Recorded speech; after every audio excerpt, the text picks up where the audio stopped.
بسم الله الرحمن الرحیم. قدرمندو لیدونکو اوریدونکو او ګرانو هیوادوالو سلامونه او احترامات مې ومنئ. نن اووم د می کال 2026 چې د پنجشنبې ورځ سره سمون خوري ستاسې په خدمت کې حاضر یم. د نن ورځې موضوعات نړیوال دي او د ایران او د امریکې ترمنځ دا کړکېچ دی. د چین د ځینې خبرې پکې دي، نور نړیوال موضوعات هم دي، خو د ټولو نه مخکې دې ته راځو چې د لوی اقدام د نن دا دی چې په خپله وزیر خارجه یا د بهرنیو چارو وزیر د امریکا مارکو روبیو په خپل یو پریس کانفرانس کې چې د CNN د خوا نه ریپورټ شو، په هغه کې چې ویل چې نن د جنگ د 28مه ورځ ده، یعنی د 28 د فبروري نه 28 ورځې تیریږي او دا جنگ دغه دی او رسما اعلان وکړ چې دغه جنگ په نامه د اپیک فیوري چې دی شروع کړی و، دا رسما دی ویل چې دا نور ختم شو، پای ته ورسېده. دا ډېر غټ خبرو او په دې باندې به زه تبصره لرم. مخکې له دې نه چې په دې تبصرې ته راشو، هغه تبصره زمونږه مهمه ده چې پرون په سیمه کې څه وشول او لوبه څه وه. هغه امریکا چې بریدونه یې کول ولې د میز مذاکرې ته راغی، ولې د اوربند اعلان که او څه دلایل دي. پرون تاسو ته معلومه وه چې په برنامه کې مې تاسو دا خبر درکړی و چې امریکا دا وویل چې ایران زموږ په کښتیګانو باندې برید کړی دی او زموږ کښتیګان نه بر علاوه د کوریای جنوبي یا سویلي کوریا کښتۍ وهلي دي، په امارات متحده عربي باندې برید شوی دی، همدارنګې زموږ په کښتیګانو باندې ولې برید شوی دی او امریکا دا ادعا کړې وه چې د دې په ځواب کې موږ د ایران شپږ کښتیګانې وهلي دي او هغه هم غرقې کړي دي، چې هغه ایران ویلې چې هغه د مظلومو خلکو کښتیګانې وي، بې ګناه ملکي خلکو جنگي کښتیګانې نه وي او دغه و په حساب ماهي نیونکي وو چې ماهیان نیسي، نو هغه یې وژلي وو. د دې په دغه کې امریکا دا غوښتله چې کوریای جنوبي په یو رقم د جنګ ته راننوځي. نن دا ثابته شوه چې دا یو توطئې تیوري وه او تاسو معلومه ده چې د فالس فلاګ یا د دروغ جنډې لاندې، د دروغو د ادعا لاندې دوی دا برید په خپله امریکایانو په کوریای جنوبي باندې کړی او په امارات متحده عربي باندې، تر څو ایران په دې متهم کړي او ایران دې باندې مشتعله کړي چې هغه د امریکې په کښتۍ باندې برید وکړي، کومه کښتۍ غرقه شي او امریکا دا ووایي چې زما اعلان د جنګ دی، زه په ایران باندې ورننوځم. خوشبختانه ټول نړۍ دا ریپورټ کړله چې دا خبر غلط ووته، دا د امریکا په خپل کارو او کوریای جنوبي دا خبره وکړله چې زما کښتۍ خالي وه، د تنګي هرمز نه تېرېدلو وخت کې نه وه، دا خبر غلط دی، په دې کې تیل نه و، نفت پکې نه و، بل دا و چې دا لنګر اچولی و، یعنې ولاړه وه او هلته چې کوم دغه شوی دی دا معلومه نه ده چې میزایل وهل شوی دی، چا وهلی دی، هغې وویل چې دې باندې باید تحقیق وشي، پس د هغې نه به موږ تصمیم ونیسو. یعنې هغه د امریکا دا خبره رد کړله او ویل چې جنګ ته نه را داخلېږي.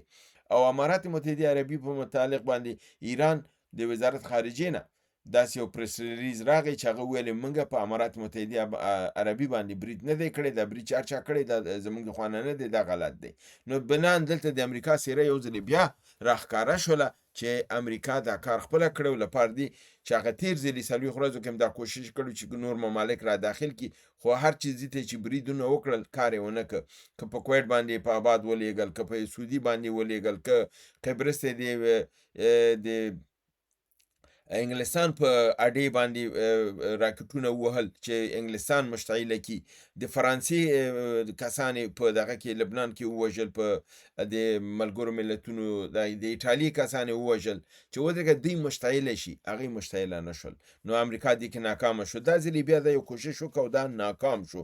نو د همدې بابت نه دوی چې دا وکتل او بل دا چې د چین، روسیې او د کوریای جنوبي یا سویلي کوریا د خوا نه سخت اخطار ورکړل شو امریکې ته چې که چېرته دا جنګ ته ادامه ورکوې او ته په تنګي د هرمز راننوځې، په دې تنګي څنګ کې به موږ درته ولاړ یو او زموږ پوځ به هلته وي. روسیې دا دغه وکړه چې 10,000 پوځ به دوی حتما دلته ودرایي. په دې بابت باندې دوی په شا لاړل او بیرته راغلل. دوی دا دغه وکړه چې موږ دغه چې دی موږ د ایران خاورې باندې یا وایي د دې برید ته نه راغلي، موږ تنګي هرمز خلاصون لپاره راغلي.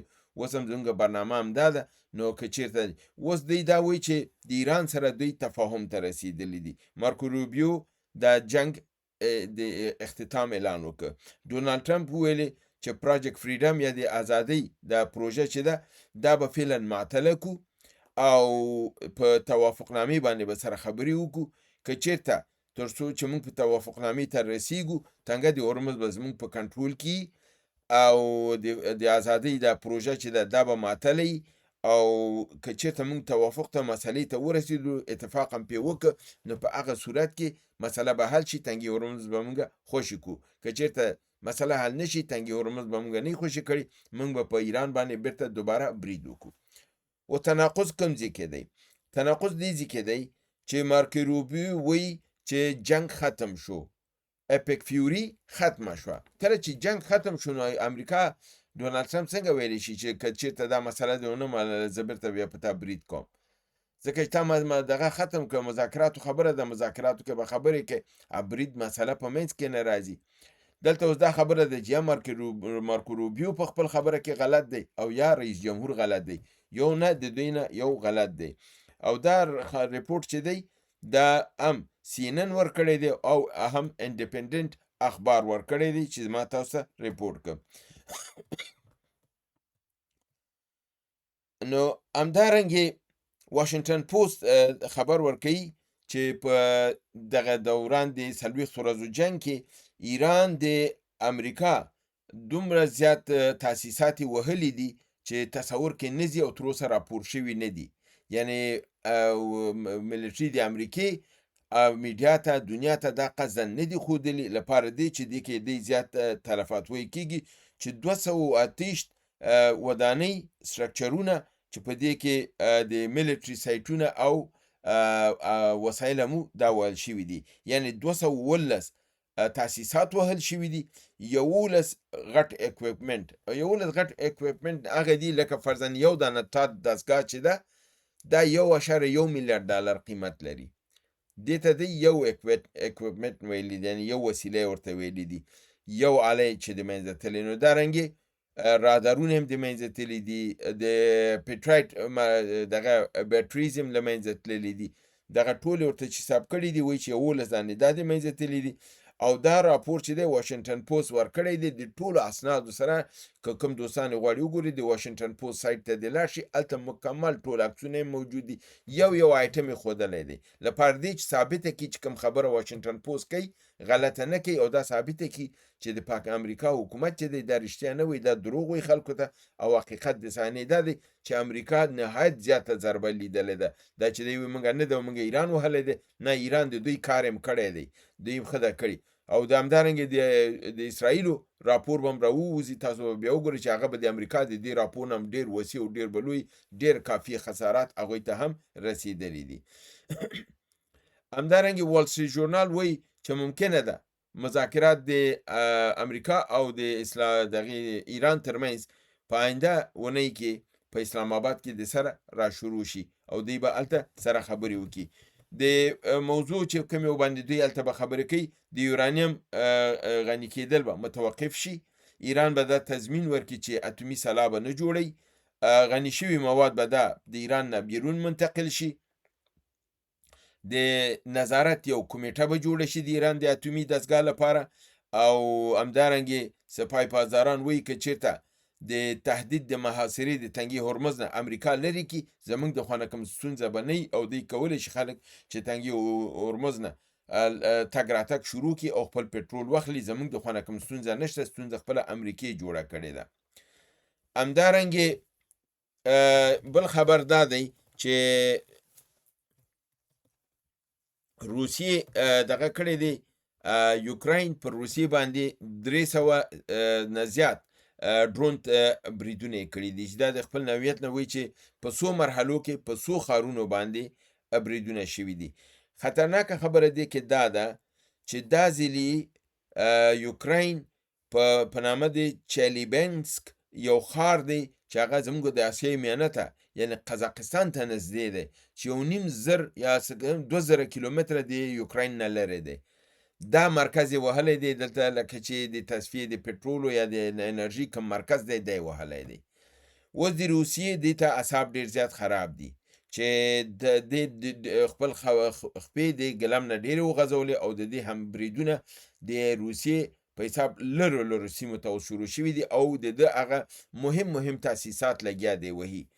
اوس دلته خبره دا کېږي چې دغه پیوټن دا تصمیم نیولی دی چې د ده ځواب به ضرور ورکوي او د دې ځواب به دی چې دی به په د اورشنیک هغه میزایل چې بالکل خار تر خاره اورانوي ویل کېږي چې اورشنیک میزایل چې دی دا 6 اتومي خولۍ وړي، کلاګک چې ورته وایي، او د هر کلاګک یا هره خولۍ چې ده دا 6 مجزا راکټونه لري. یعنی یو خپله میزایل دی، بیا د میزایل کې 6 نور دغه دي، بیا په هغه 6 کې 6 نور دي چې مجموعاً کې 30 دانې دې نه جوړېږي. دغه 30 ځایه وهي، یعنی خار تر خاره ورانوي.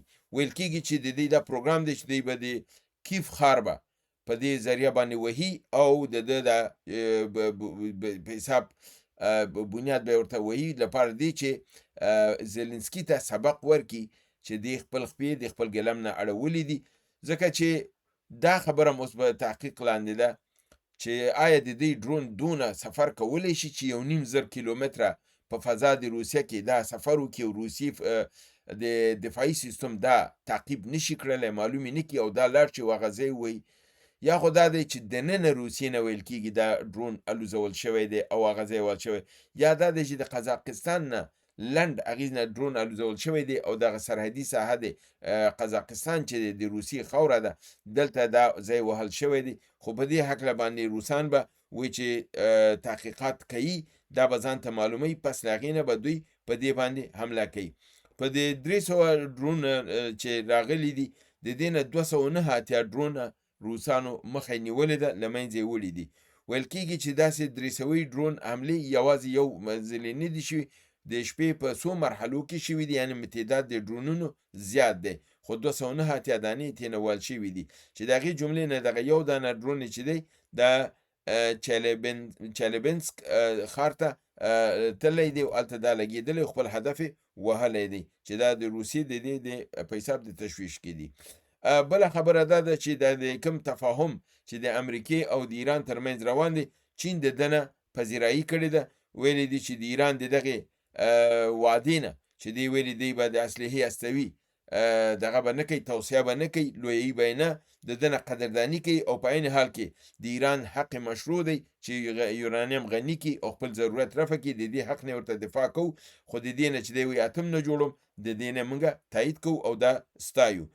دلته د ستایلو نه علاوه بله خبره هم ده چې امریکا د ایران نه غواړي ضمانت غواړي چې موږ ته ضمانت راکړه چې ته به اتم نه جوړې، او دغه ضامن چین دی، ځکه چې امریکا ویلي چې چین به ضمانت کوي او ایران حاضر دی چې چین ته ووایي چې ته زما ضمانت وکړه، زه دا نه جوړوم او ته ضمانت ورکړه. نو چینایانو دا دغه کړی دی چې د دې تقدیر یې کړی، معنی دا ده چې چینایان به حاضر چې دغه ضمانت وکړي او ایران د دغې لوی مصیبت نه وباسي چې کوم یو سره دوی مخ دي.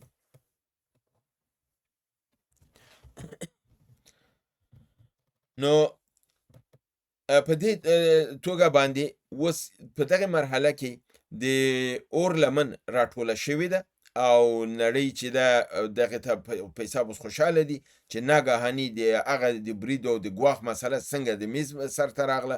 دې شاته څه کوم داستانونه دي دا به راووځي، موږ تاسو به ورو ورو معلوم شي چې امریکا څه پروګرام ولې دا رقم د فتن وشو، آیا پس له دې اسرائیل به څه کوي، اسرائیل بیا کوم مشکل بیا جوړوي، هغه خو بالکل متوقع ده چې هغې به دغه بیا سوله ماتوي، بیا به یې خرابوي او بیا به پرله په ایران باندې اچي او بیا به برید کوي. دا شی خطر موجود دی، دا بالکل موجود دی، خو فعلا دنیا په دې خوشحاله ده چې ایران شرایط منلي دي او معاهده نږدې ده. که معاهده امضا شي ایران خپل کوم دغه چې دي شرطونه یې هغه به ومنل شي، د امریکا چې کوم دي هغه به ومنل شي. ایران نه دوی د غنا یورانیم نه تېرېدل، د غني شوي یورانیم نه لاس په سر کېدل، دا لوی مطالبات دي چې دا اوس ویل کېږي ایران منلي. که دی منلي بیا نورې ستونزې نشته، دا مسله ممکنه حل شي او یو آرامش سیمې ته راشي. مګر هم دا هم تاسو ته معلومه ده چې که دلته اور بندیږي بل ځای کې اور حتما بلیږي او دا پروګرام به مخې ته ځي، ځکه چې بې د اور نه د امریکا او د دې اسلحه نه خرڅېږي او که اسلحه خرڅه نشي دا کم تاوان چې دوی لیدلی دا پوره کولی نشي. د دې بابت نه د دې منتظره اوسئ چې د ایران نه پس د چا نوبت دی، هغه به سره بیا ګورو. په همدې هیله باندې تاسو په لوی رب العزت سپارم. وما علینا الا البلاغ.